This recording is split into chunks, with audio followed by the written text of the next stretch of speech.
Shalom, salam sejahtera di dalam nama Tuhan Yesus Kristus. Bapak Ibu sekalian yang saya kasihi, di dalam nama Tuhan Yesus Kristus,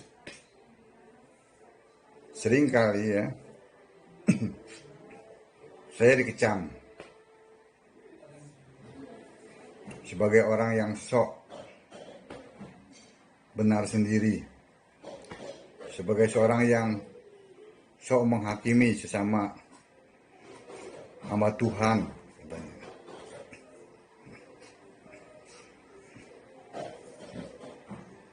Saya jadi agak sedikit bingung, sedikit aja bingung ya. Saya adalah seorang yang menyatakan kebenaran firman Tuhan sesuai dengan ayat-ayat Alkitab. Saya adalah penyembah Tuhan Allah Yesus Kristus satu-satunya, tidak menyembah yang lain.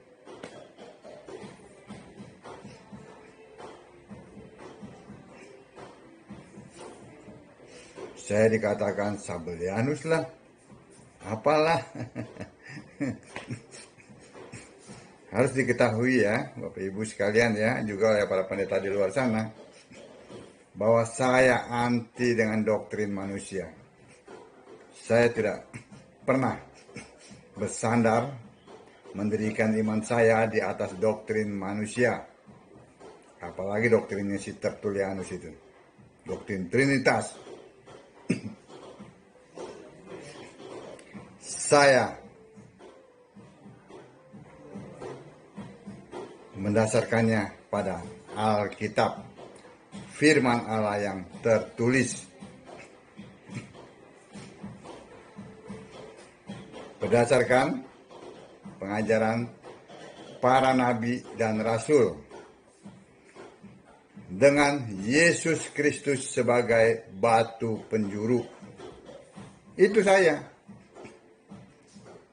Seharusnya ya, Bapak Ibu sekalian ya, para pendeta di luar sana ya, itu berterima kasih kepada saya. Saya tidak mengajarkan untuk bersandar kepada buku-buku filsafat, teologi, tidak. Saya tidak pernah mengajak Bapak Ibu sekalian untuk menyembah Allah yang tidak ada di Alkitab, Allah Tritunggal. Tidak. Saya berbicara sesuai dengan Alkitab. Saya mengajak Bapak Ibu sekalian untuk menyembah Yesus, satu-satunya Allah yang benar, yang Alkitab katakan. Jadi aneh ya, kalau para penyembah Tritunggal yang tidak ada di Alkitab itu menyebut saya sesat, saya sok pintar, sok merasa benar sendiri,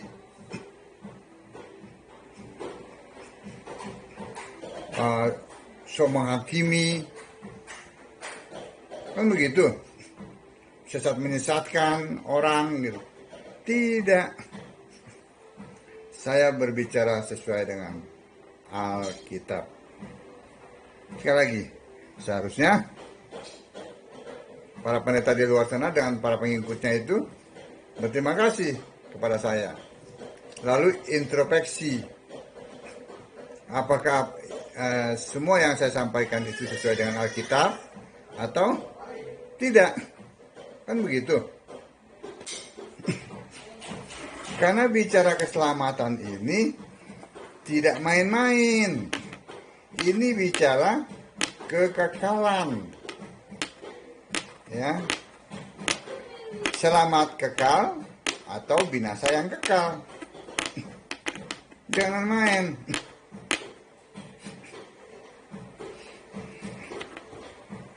sering kali saya katakan ya, sesuai dengan ayat-ayat Alkitab, salah menyembah ya, tidak menyembah Yesus satu-satunya Allah, binasa kekal. Jangan sembah Bapa. Bapa tidak ada itu, tidak ada di surga. Bapa itu bukan Allah. Allah Tritunggal itu pun bukan Allah. Itu Allah ciptaan yang ada di pikiran Tertullianus, yang dilegalkan oleh para pengikutnya. Mana ada Allah Tritunggal? Nah, pada saat saya berbicara gini, mulai sesat. Padahal kalian yang tidak mengerti Alkitab, itulah yang sesat.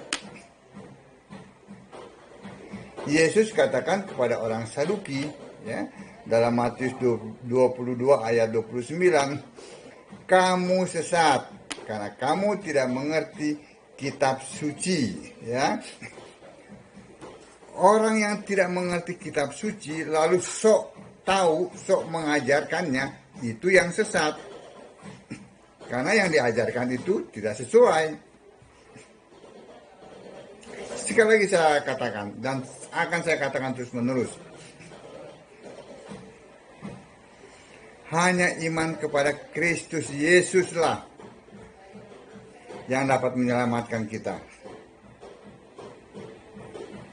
yang dapat menyelamatkan manusia. Alkitab itu diilhamkan oleh Yesus kepada para nabi dan rasul untuk ditulis. Nah, dengan demikian, yang bisa membukakan pikiran, mengerti kitab suci, itu bukannya Bapa. Karena Bapa tidak pernah mengilhami. Tritunggal tidak pernah mengilhami penulisannya. Yang bisa mengilhami, maksudnya yang bisa membuka pikiran, karena dia yang mengilhami adalah Yesus. Sesuai dengan Lukas 24 ayat 45.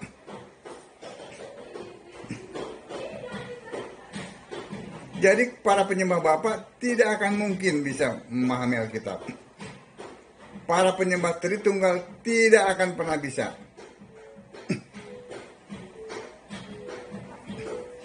Ya, lalu kita lihat, kita masuk ya kepada tema kita.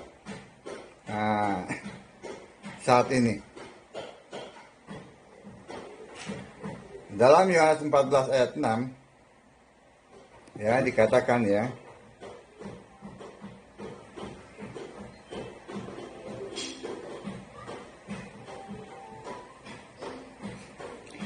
kata Yesus kepadanya, akulah jalan dan kebenaran dan hidup. Tidak ada seorang pun yang datang kepada Bapa kalau tidak melalui aku. Ini jelas. Tidak ada orang yang bisa selamat kalau tidak melalui Yesus fisik. Itu yang harus dimengerti ya ayat ini ya. Yohanes 14 ayat 6.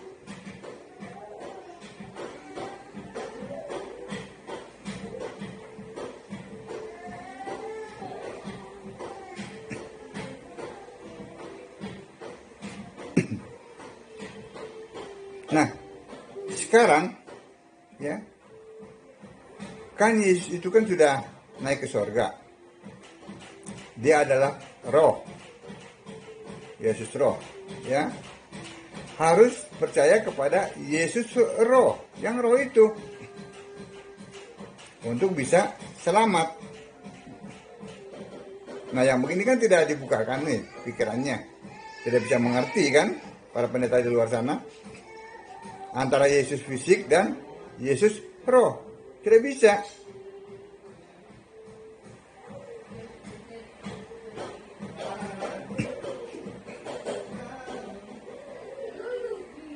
Kenapa? Ya bukan tidak menyembah Yesus. Sebab itu Yesus katakan apa? Menolak anak manusia masih bisa selamat ya, masih diampuni. menolak manusia Yesus itu diampuni.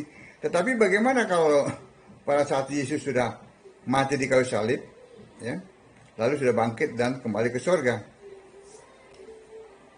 sebagai Roh Kudus? Yang menolak Roh Kudus itu adalah menghujat terhadap penyaliban Yesus. Dengan apa lagi dapat diampuni? Karena kan sudah berkorban sekali untuk selamanya. Itu maksudnya. Nah, sekarang kita tarik ke atas. Ya. Bagaimana dengan mereka, ya, yang saat itu, ya, dulu, ya, dan juga mungkin sekarang, ya, sekarang ada, ya, mereka yang tinggal di pelosok-pelosok, ya, yang di gunung-gunung, yang sulit memperoleh akses, ya, akses informasi, yang belum mendengar nama Yesus, ya, apakah mereka itu bisa selamat?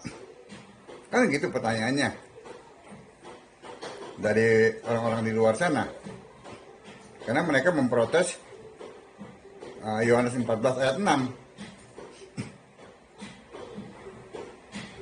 Apakah mereka selamat? Nah, tujuannya apa?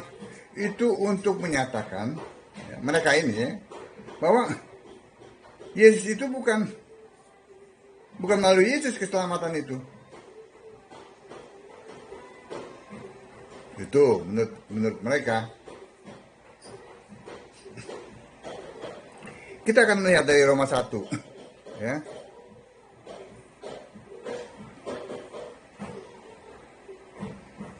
Roma 1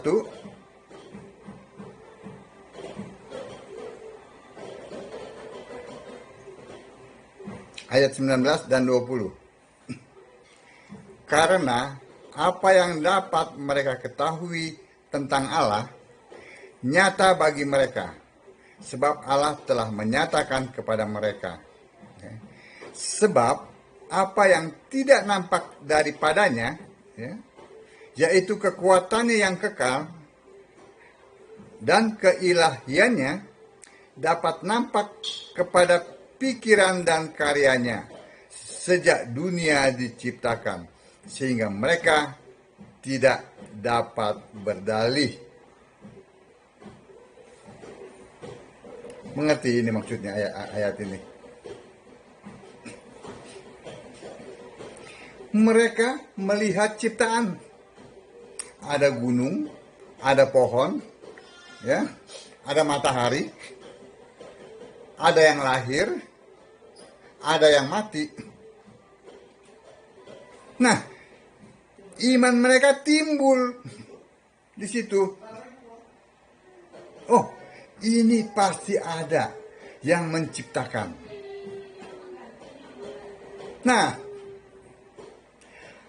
asal mereka tidak menyembah ciptaan, ya, gunung, batu, pohon, ya, matahari, ya, mereka tidak menyembah itu, tetapi mereka menyembah Sang Pencipta yang menciptakan itu semua, ya, mereka itu selamat. Ini ayatnya, Roma 1 ayat 19 dan 20. Mereka nggak bisa berdalih.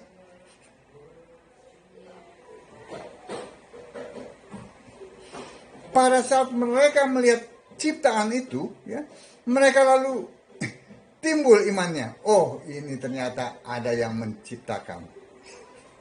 Nah, mereka menyembah Sang Pencipta, walaupun mereka tidak mengetahui namanya. Ya kan, informasi tidak ada. Jangankan informasi, ya, mungkin listrik saja untuk penerangan itu tidak ada. Apakah mereka selamat? Selamat kalau mereka menyembah Sang Pencipta. Yang akhirnya Alkitab nyatakan Sang Pencipta adalah Firman. Firman yang adalah Allah itu, sebelum dia menjadi manusia, dia lebih dulu mencipta. Yohanes 1 ayat 3. Kolose 1 ayat 16. Dia lebih dulu mencipta yang kelihatan dan yang tidak kelihatan, yang di surga dan yang di bumi. Segala sesuatu diciptakan oleh Dia. Nah, Sang Pencipta itulah yang disembah. Yang ternyata Alkitab katakan adalah firman yang kelak menjadi manusia yang bernama Yesus. Mengerti sampai sini? Jadi disitulah letak keadilannya Allah. Allah lebih tahu.